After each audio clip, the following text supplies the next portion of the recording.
Today I'm going to spend the entire segment on Bob Farrell's 10 rules for investing.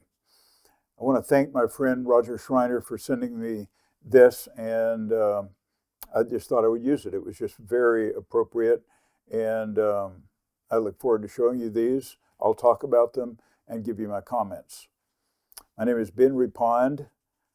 Today is the last day of the year, December 31, 2024. Welcome to my YouTube channel. Bob Farrell went to work for Merrill Lynch in 1957, had a 45-year distinguished career, and finished up in senior management, I think he was a head equity strategist for Merrill Lynch. Over that period of time, he moved from fundamental investing to tactical in his thinking. In 1998, he was writing a newsletter, and on the back of the newsletter, he wrote the 10 rules for investing, and not intended for it to be very prominent, and that was that. Then the market collapsed in 2000, 2001, 2002. He retired in 2002. And then in 2003, someone picked up these 10 rules for investing. They uncovered them and realized they were gems. And if people, during the dot-com crash of 2000 to 2003, if people had actually followed his rules, they would have probably saved a lot of money. I don't know that they would have made money, but they would have prevented a lot of losses. That's my opinion.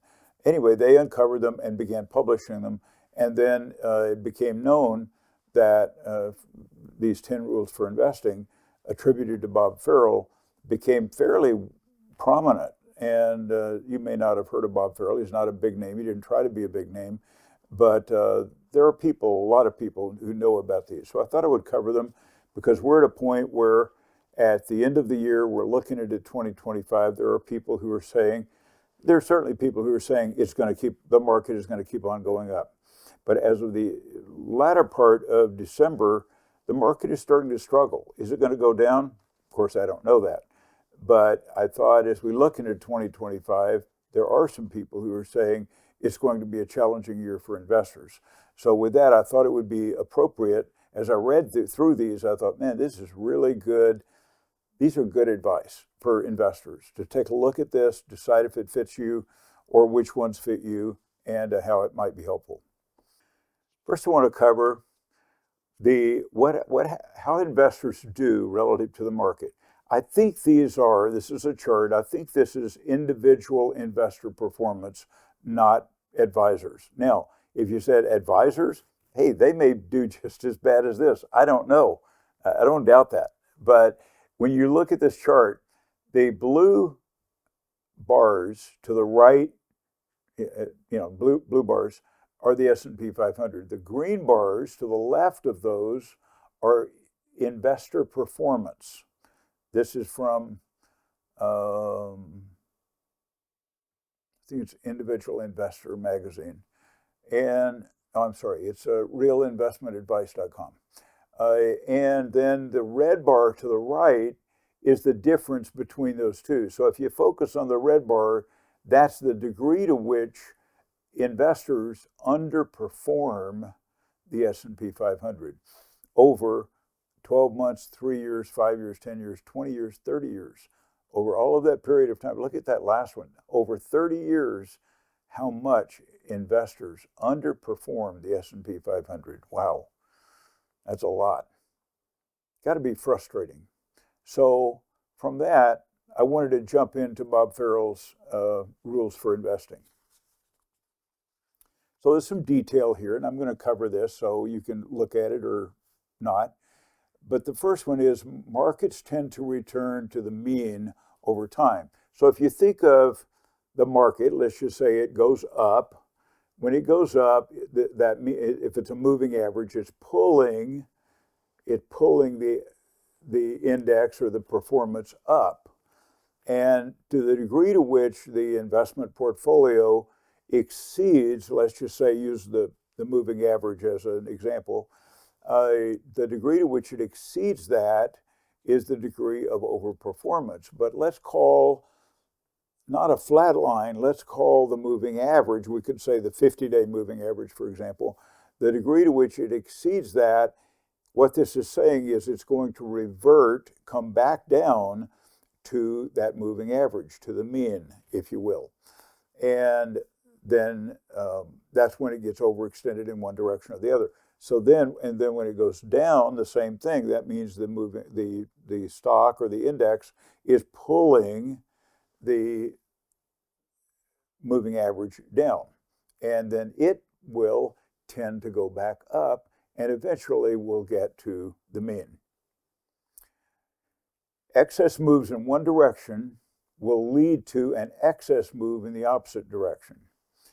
Markets tend to overshoot on the upside and will also tend to overshoot on the downside, like a pendulum. Do you remember the saying, for every action, there is an equal and opposite reaction? So when things go down, now there are examples where the market goes down and then it just continues to go down for an extended period of time, maybe a year, maybe 2 years or more. And I can think of some examples like that. Many times it tends to be about 6 months or so. But the amount of pain that people experience when the market is going down, waiting for it and hoping it's going to go back up, is sometimes unbearable. Number 3, there are no new eras. Excesses are never permanent. Translation: there will be a hot group of stocks every few years, but speculation fads do not last forever. And the way I say it is, it's probably not going to go to the moon. Even though when you're going through it, particularly with fad stocks, we've seen several, we think they are going to just keep on going, but they never do. In fact, over the last 100 years, we have seen speculative bubbles. In the 20s, automobiles, radios, electricity, the Nifty 50 in the early 1970s, the Nifty 50 stocks, the biotech bubble every 10 years or so. Remember the dot-com bubble in the late 90s. And the phrase attributed to Jesse Livermore, but it's also attributed to Sir John Templeton and perhaps others, that the 4 most dangerous words in the English language are "this time is different." And we think, oh, we're not going to see another tulip mania. We're not going to see another South Seas bubble or another dot-com bubble, but we always do. It'll have some form, that'll be similar, and there might even be some differences. Right now, the thing that we're experiencing is AI, artificial intelligence. The AI stocks, companies that produce chips, are getting, I won't say they're overvalued, but they're highly valued. And the market tends to, particularly in this area, tends to get ahead of itself. And but we think, oh no, I need to get on board. Fear of missing out. And then there is a correction, sometimes a crash, a big correction. And that's not uncommon because the people and those stocks tend to get ahead of themselves. Okay, go to number 4. Exponential, rapidly rising or falling markets usually go further than you think, but they do not correct by going sideways. So think of an uptrending market, and we may say today, I said it last week and the week before, we may be overvalued. As a matter of fact, we are overvalued based on historical norms. But what this is saying, it can go even higher than we think. So even though the price-earnings ratio is high right now, it can definitely still go higher. On the other side, when it's going down, we think, oh, it's time for to buy the dip right now. This is a good price to buy it, and but sometimes it can go a lot lower.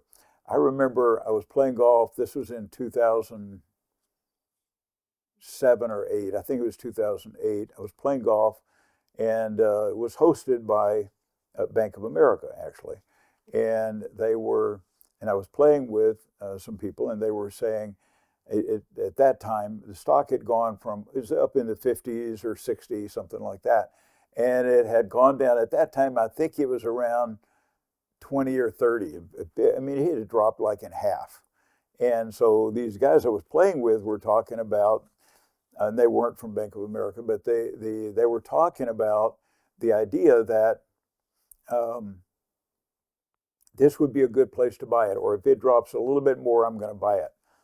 Bank of America stock, as I recall, went down to $3. They didn't go out of business, but there were many major banks, significant banks, that did go out of business or got acquired because they were going to go out of business. And I remember Washington Mutual went below $1. I remember Citibank went down to about $1. That's my recall, so I hope that's correct. But sometimes when things drop significantly, they can still go further on the downside, and they can still go further on the upside. Number 5, the public buys the most at the top and the least at the bottom. Now, this is where emotions come in. And it reminds me of the Warren Buffett saying, be fearful when others are greedy, and greedy when others are fearful. But it's hard to do because unless you have a plan, or you manage your money tactically, or you're just committed to buy and hold no matter what, if you're trying to figure out how to minimize your risk, this can be difficult because your emotions come into play. And when your portfolio, your stocks drop and drop and drop, you've seen these times where it just goes down and down. It doesn't seem like it's going to stop. And the pain, if your portfolio drops a third or a half or more, and you're feeling that pain and you don't know how much further it's going to go, there are people, many people, who just can't take it anymore and they get out of the market. Of course, we know that's probably the wrong time. It can go down further, but when you have that much pain, getting out is probably not the right move. On the other hand, when stocks go up, they're elevated, they just keep going up and up. Having the discipline to sell or sell some of the stocks at the top to lighten your exposure, or to shift from this type of investing to that type of investing, say growth to value, very difficult to do. Most people don't do it or have a hard time doing it. Fear and greed are stronger than long-term resolve.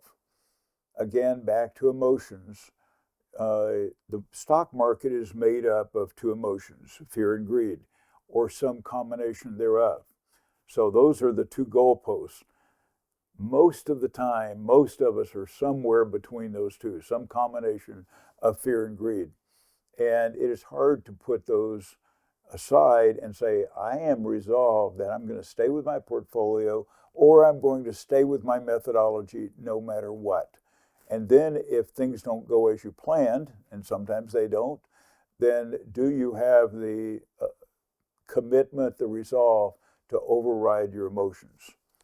Very hard to do, and often that's not the case.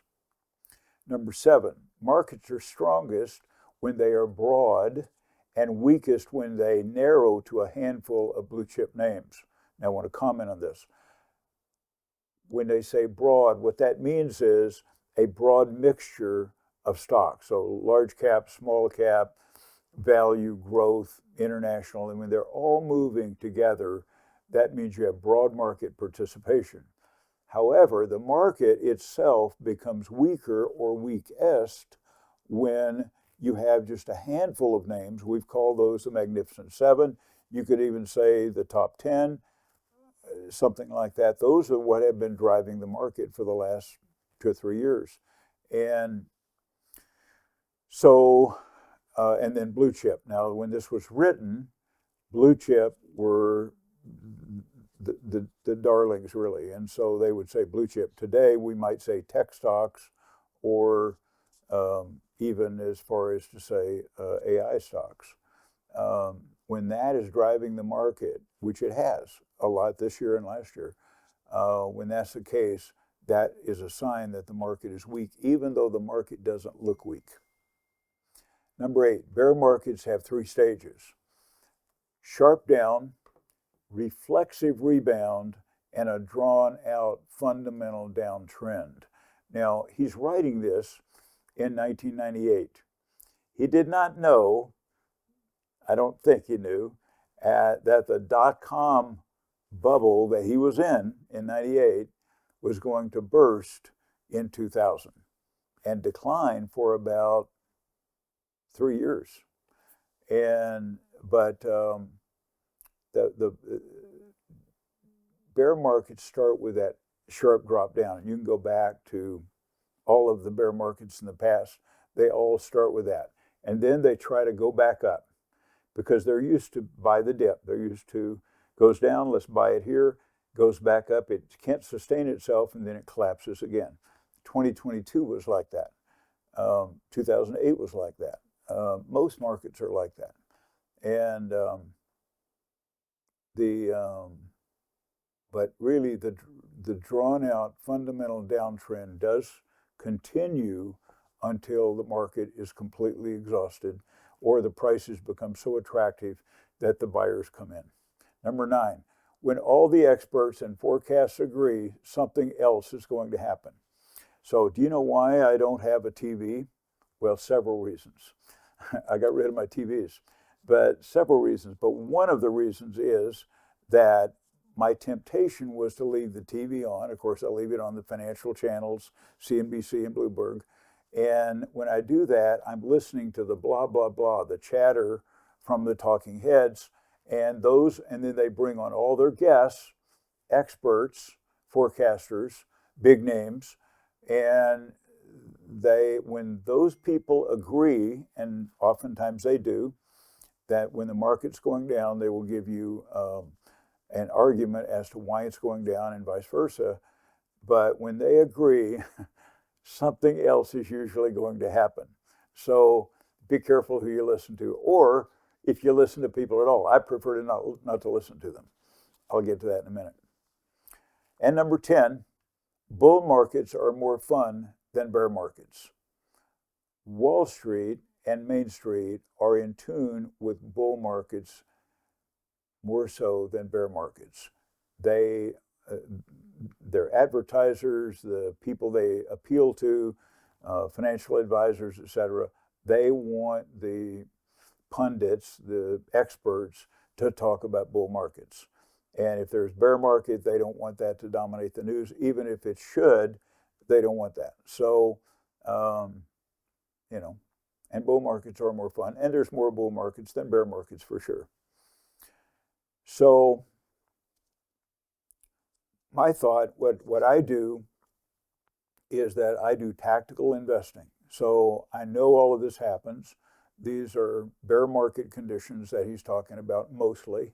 And the reason I do tactical investing is because during bear markets, buy and hold, fundamental analysis, 60-40 portfolio, that is a very painful ride. Most of the time, not in 2022, but most of the time, bonds soften the ride down. But it can be a long and painful ride down with doing nothing. I mean, if you just go, okay, I'm just going to let it ride.